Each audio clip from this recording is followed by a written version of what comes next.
It's now my rare privilege to ask the Vice President of the ZCCB to give the pastoral statement on the behalf of his brother bishops. My Lord Bishop.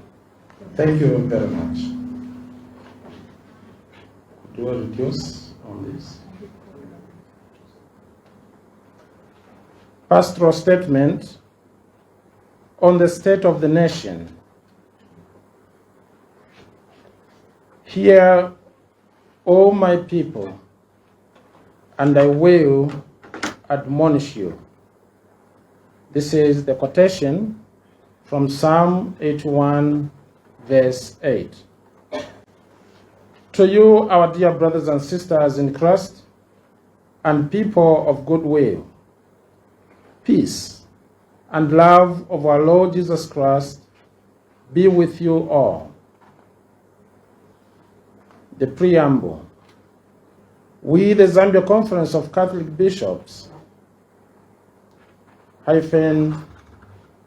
acronym ZCCB, having listened to the cries of our people for guidance on political, economic, moral, and social issues affecting the nation, do hereby share with you the following.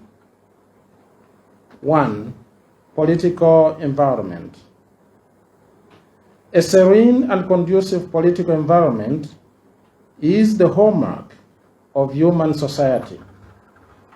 We acknowledge the good intentions by government to bring sanity to the political landscape in the nation by reducing cadaism in public places and political violence. However, we note the following. 1.1 Shrinking of democratic space.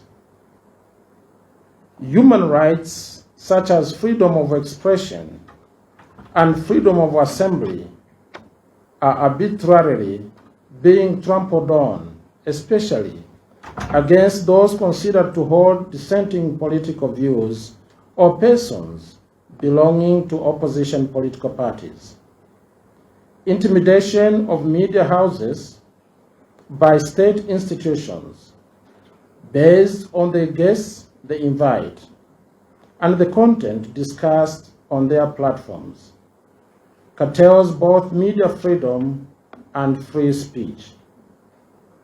This practice also sends an indirect message to media houses to stay away from discussing uncomfortable but very important topics of public interest, and to shun or marginalize certain voices whose views may be deemed as unfavorable to those in authority. The right to peaceful assembly is a fundamental liberty that sustains the activities of the political parties and the civil society groups in constitutional democracies. On several occasions, however, the police have denied opposition parties the opportunity to exercise this crucial right on the grounds of lack of adequate manpower and unspecified security concerns. There is a growing selective application of the rule of law. For instance, it has become a tradition for the police to arrest members of the opposition in a violent manner, keep them in detention longer than necessary, and never take their cases to court, long after being finally released on bond. All these serve as examples of undemocratic practices that fall far short of the respect for civil and political rights that the Constitution obliges the state to uphold. 1.2 Political parties. Political parties have a huge responsibility in the promotion of peace and democracy. However, we have noted that political situation is being characterized by continued politicking and trivializing of important national matters. There is need for a genuine and right way of doing politics. Politicians ought to realize and appreciate that their priority should be service the Zambian people, and the ruling party should lead and be seen to lead the way in practicing good politics. It seems that political parties are more concerned with eliminating or weakening each other. However, political parties should be concerned with strengthening themselves by not fighting to outdo each other, but presenting policies that are more competitive in the improvement of the welfare of the Zambian people. We are also of the view that intra-party politics should be handled in a mature and well-measured manner amongst the political players within their party. 1.3 Judiciary. It is the mandate of the judiciary to adjudicate in matters where stalemate has been reached in a political party. This must be done in an impartial, objective, and timely manner. We call upon the Chief Justice of Zambia to provide effective leadership to the bench so that matters that require urgent resolution are heard and determined in an efficient manner. Any undue delays by the judiciary in adjudicating political disputes has the potential to heighten tension in the country and stop further divisions. 1.4 Parliament. Parliament is a place of honor and dignity, endowed with the privilege to legislate on behalf of the Zambian people. However, some of the recent happenings in the House fall below the expectation of the Zambian citizenry. We therefore urge the House,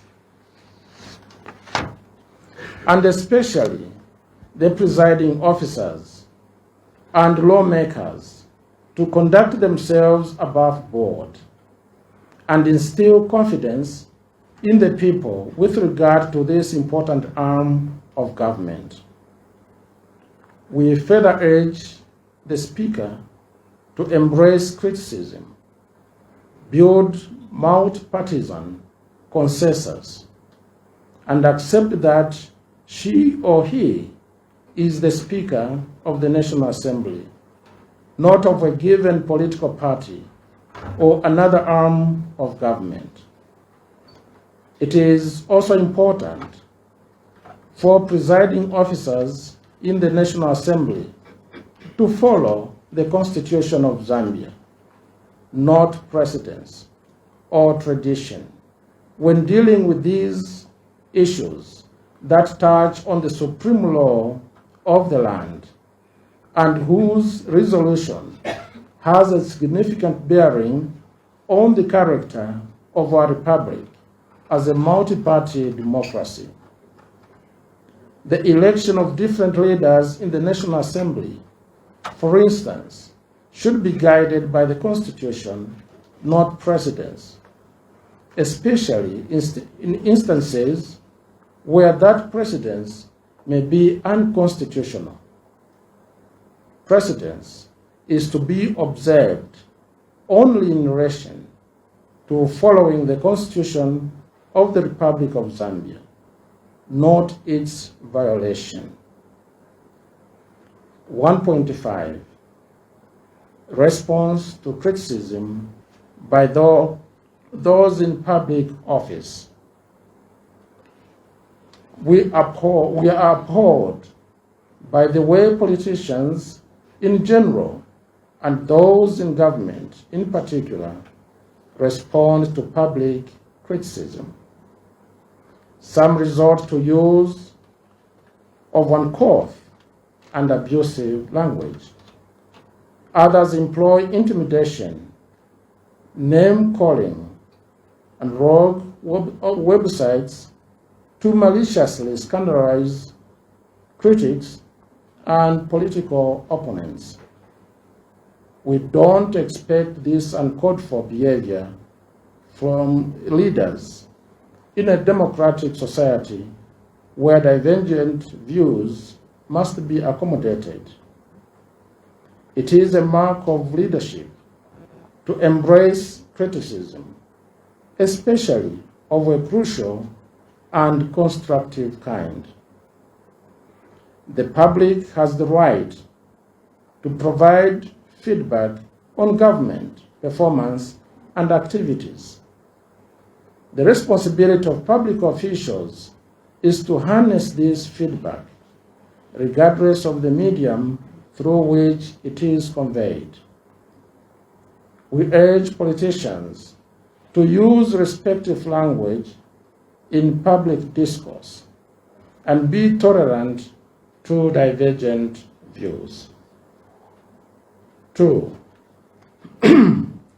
Economic situation.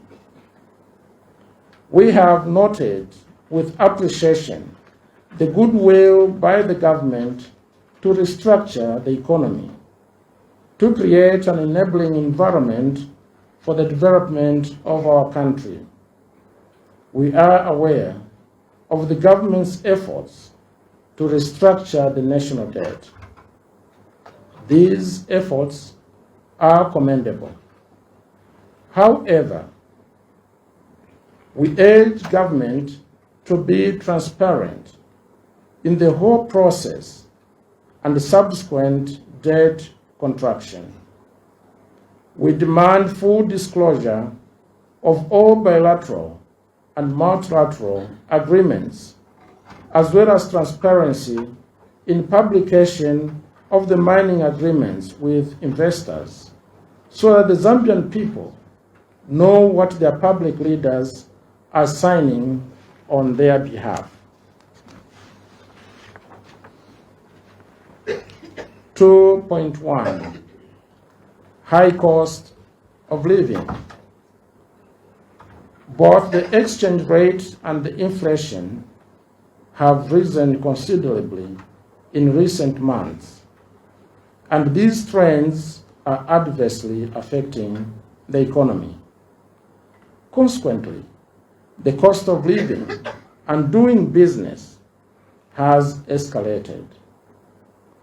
While we commend the government for the National Service Meal initiative that has seen the price of the commodity slightly reduced in some areas, however, we consider the price still too high for the ordinary Zambian. We ask the government to identify the root causes of the high meal prices and put in place effective measures that would reduce the prices to ones that even the poor can afford. Like water, food is life. We call on the government to provide affordable and accessible food to the citizenry as a matter of urgent priority, since the cost of living has become unbearable for most households. 2.2. Review the mining tax regime. To generate increased public revenue for alleviating poverty and investing in social programs, we urge the government to review mining concessions and the tax holidays given to multinational corporations. Mining is the mainstay of Zambia's economy, and it is unacceptable that the industry continues to contribute far less to the national treasury than it should. Due to increasing use of technology, mining employs significantly lower numbers of people today than it did in earlier decades. As a result, the most assured way of driving maximum benefits from this vital industry is through effective tax and shareholding policies such as those implemented in Botswana, Chile, and other countries rich in mineral resources. We urge the government to increase its stake in mining companies in relation to shareholding and actively promote local ownership. 2.3 Agriculture.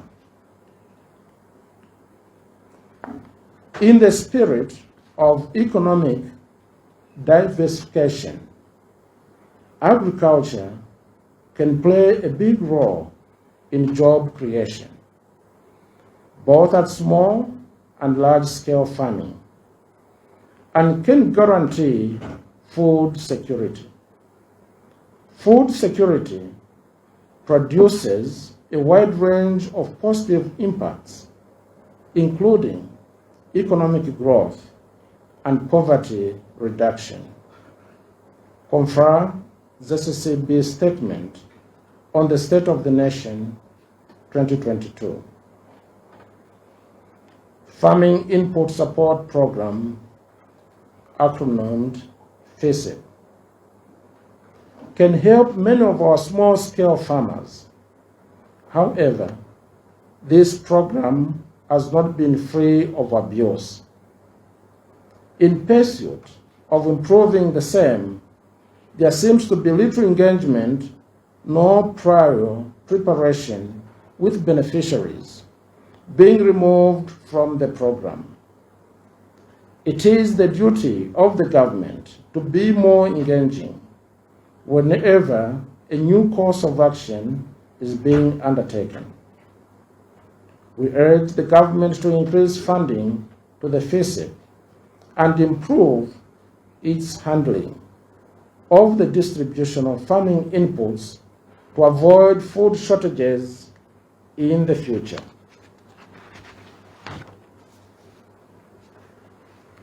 (2.4) Manufacturing industry. Successive governments have promised to develop Zambia's manufacturing base, but have done very little to realize this pledge when in office. We urge the government to identify priority areas and take concrete steps that would actively support the development of manufacturing.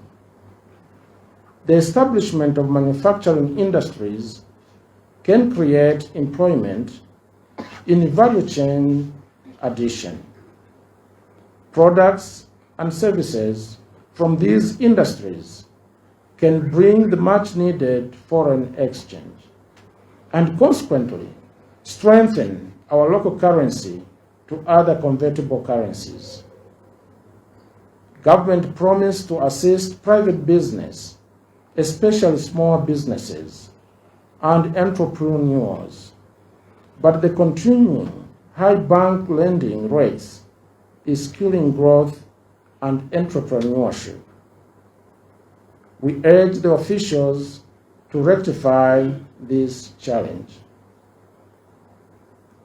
3. Moral and social issues. Any given society has a set of rules and regulations that enables its people to live together in harmony and serve each other with respect. 3.1 Service Delivery. There seems to be a disconnect between policies intended to remove rigidity and bottlenecks in service delivery and their implementations. The work culture being exhibited by some public officials in their service delivery leaves much to be desired. There are some public officers who, when engaged, have no courtesy to either acknowledge or respond. They respond only with recourse made to the highest office. However, this trend defeats the purpose of holding such positions. We demand that this comes to an end. 3.2 Constituents Development Fund, acronymed CDF. We acknowledge the good intention in increasing the threshold of CDF and the economic impact these funds may have at local level. However, there are challenges that need to be investigated and acted upon to build an environment good enough to support the aspiration of the decentralization policy. This includes the partial disbursement of the amounts. It is pointless to increase the annual CDF amount if only a fraction of it is to be released annually. We therefore call upon the government to release the allocations in their entirety and strengthen monitoring mechanisms on how the CDF is being implemented and the quality of projects that are being undertaken. 3.3 Use of social media. We are cognizant of the fact that social media is here to stay, and the benefits it has come with are numerous. However, we bemoan the abuse of this tool of communication. We are particularly concerned with the use of vulgar language, which goes undeterred.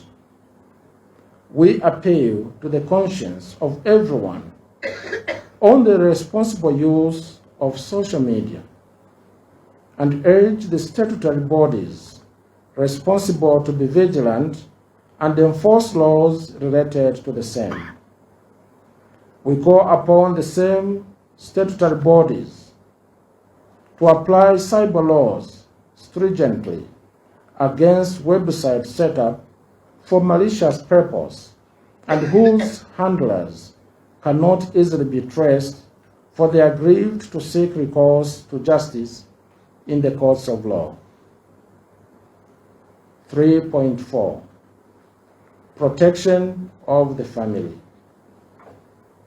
We have noticed with concern that LGBTQ+ agenda is gaining ground with clandestine support from some organizations that are swiftly championing this cause. This does not sit well with our culture and our Christian values. We wish to state unequivocally that homosexual acts are intrinsically disordered. They are contrary to the natural law. Under no circumstances can they be approved. Confer position of the Zambia Conference of Catholic Bishops on Homosexuality in Zambia, published 2022.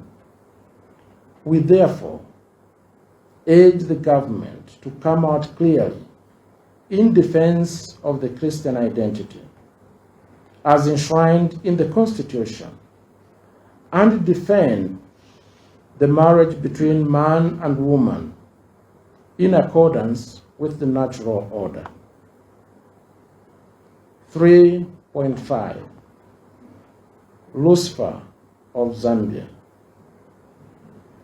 The denunciation of Archbishop Alik Banda as the Lucifer of Zambia by the UPND Secretary General, Mr. Batuke Imenda, was not only an affront on the person of Archbishop Banda, but the entire Catholic Church and its leadership in Zambia. Until now, the Chief Executive Officer of the ruling party has not retracted his words nor apologized, apart from the party and its government calling for ceasefire. The demeaning of the Archbishop by UPND is simply a demonstration of the spirit of intolerance towards criticism, as alluded to above. 3.6 The need for constant communication. It is important for those in public office to tell the people what is being done in their name. The culture of only emerging to defend rather than explain government actions should stop. What is needed is not the ability to mislead the people, it is the need to communicate what the government is doing.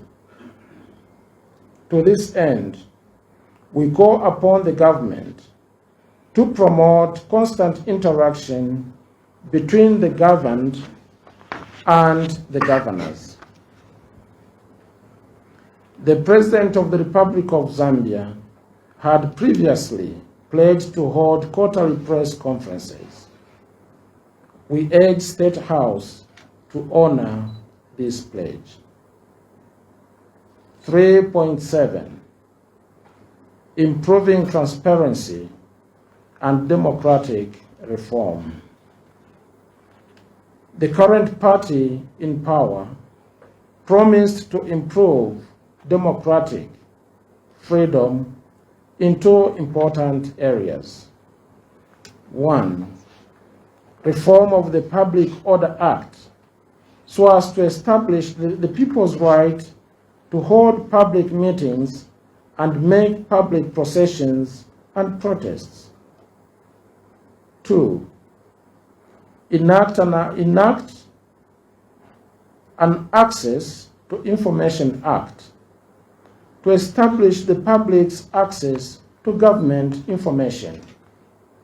We call on the government to expedite the review of the Public Gathering Bill so that the right to public assembly can be enjoyed without undue restraint.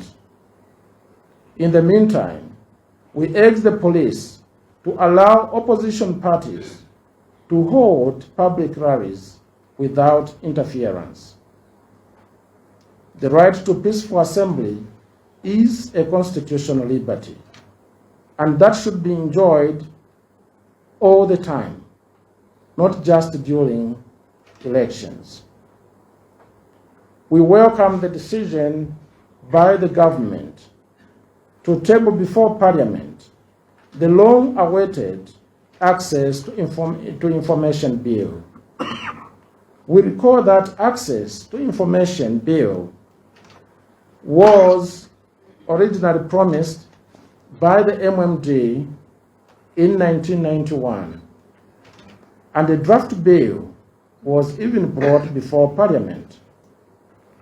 only for it to be withdrawn, and after protracted debate for consultation with other countries which had similar legislation, the PF government of 2011 also promised an ATI Act and even produced a draft bill in 2012, but no bill was ever put before Parliament. We invite all Zambians to carefully read the latest draft to ensure that it complies with international standards. We also remain hopeful that the UPND government will enact the long-awaited law that would increase government transparency. 4. Conclusion.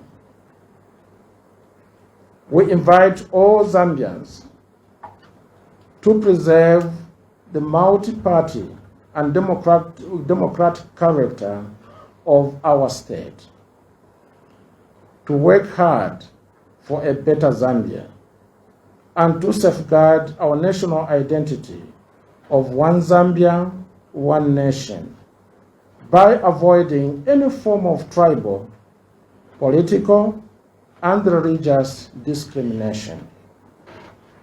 And we urge all Zambians to work for peace for our nation, Zambia. End of the statement. Given on 10th November 2023 at Kapingila Guest House, Lusaka. Signed by all the bishops of Zambia.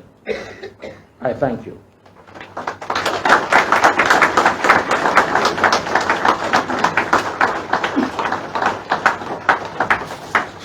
Thank you very much, my Lord Bishop. The tradition is that no further questions we have heard. Just a reminder that the statement, I have the statement with me in soft copy, so immediately after this, I will distribute it to the public. If you want it, you can give me your email address. Thank you very much. There are a few hard copies which we can give to the press. Thank you.